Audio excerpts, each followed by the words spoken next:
Baik, Assalamualaikum warahmatullahi wabarakatuh. Perkenalkan, nama saya Edi Sudarnaja. Saya berasal dari Fakultas Hukum Universitas Negeri Semarang angkatan 2020 dengan NIM 811142045. Di sini saya akan membahas secara singkat tentang makalah yang saya buat dalam PPT singkat tentang pemanfaatan sumber daya tidak terbatas dalam kemajuan teknologi.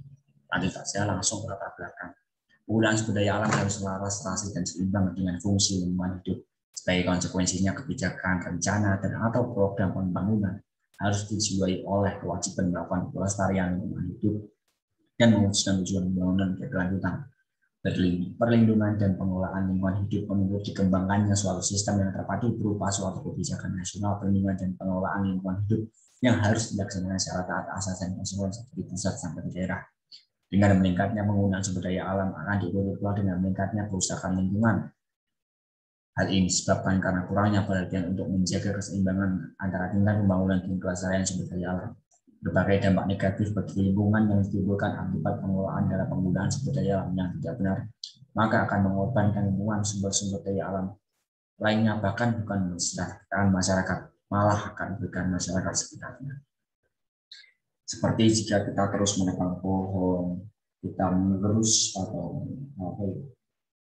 menggali batu emas, akan datang seperti bencana banjir bandang yang terjadi di Malang, pada dekat waktu ini, kemudian di Kalimantan. Itu akibat apa? Karena kita merusak alam, kita menebang pohon, menebang hutan secara banyak, secara bisa. Jadi bencana pun juga akan datang. Nah, kita harus menemukan pemanfaatan sumber daya yang tidak dapat seperti sinar matahari, angin, gelombang laut, dan lain-lain. Supaya apa? Supaya kita tidak terus menggunakan sumber daya alam yang terbatas.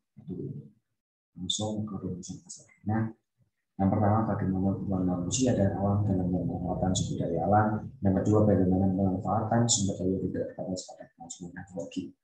Tujuannya untuk mengetahui dan menganalisis tentang hubungan manusia dan alam dalam pemanfaatan sumber daya alam. Yang kedua, untuk mengetahui dan menganalisis tentang pemanfaatan sumber daya tidak terbatas pada kemajuan teknologi. Ini langsung ke pembahasan. Pembahasan yang pertama itu hubungan manusia dan alam dalam pemanfaatan sumber daya alam.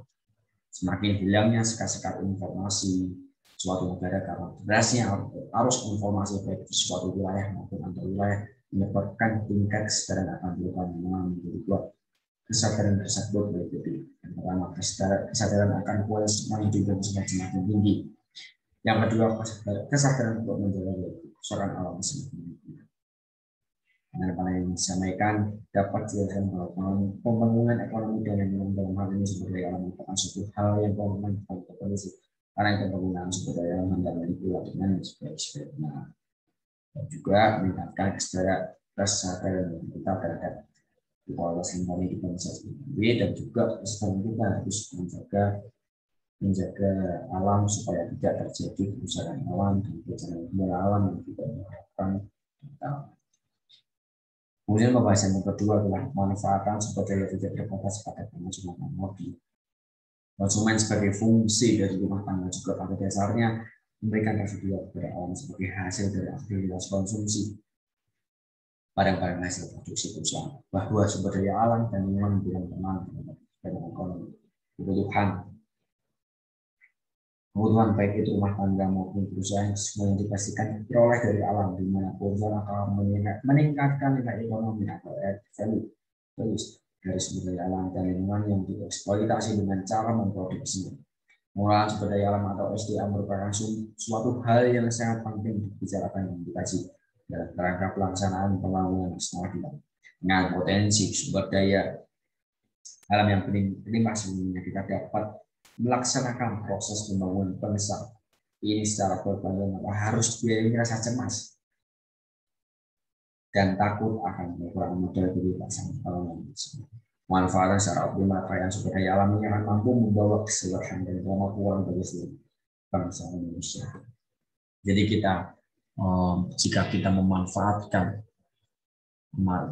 sumber daya yang tidak terbatas seperti sinar matahari sebagai pembangkit listrik tenaga surya PLTS, terus kemudian angin, kita juga sebagai pembangkit listrik tenaga angin, terus kemudian meningkatnya transportasi kendaraan yang menggunakan listrik juga mengurangi polusi di udara.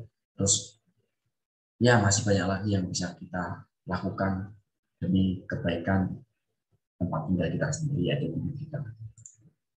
Kemudian kesimpulan yang bisa saya sampaikan, pengelolaan sumber daya alam berkelanjutan adalah pengelolaan sumber daya alam yang diarahkan untuk memenuhi kebutuhan dan mencapai kesejahteraan dan kemakmuran generasi sekarang tanpa mengorbankan generasi mendatang.